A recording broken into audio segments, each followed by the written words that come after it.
How to sign up for a new account on Veed.io. What's up everyone? In today's video, I'll show you guys how you can easily create an account on Veed.io. First thing you're going to have to do is go to your web browser and then simply search for Veed.io and then hit enter. Now click on the first link that you see, Veed.io. Once you open this up, you'll have two options at the top right. You have the sign up and the login button. So if you already have an account, you can continue with login, but if you're new, click on the sign up button.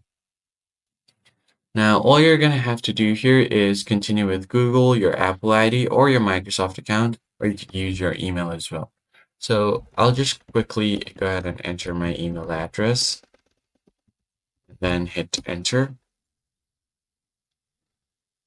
If it's not working, if it says something wrong, then in that case, you can continue with either of the options up above. So let's say if I continue with my Google account, click on it, you can just go ahead and choose your Google account if you have multiple accounts logged in. I only have this one right now.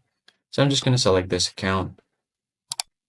And then you're going to have to click on continue, wait for a bit, and you should be able to create a new account here. So as you can see, it's loading up here.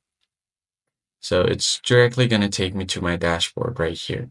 That's how you basically create an account on Veed.io. I hope this tutorial was helpful to you guys, and I'll catch you on the next one.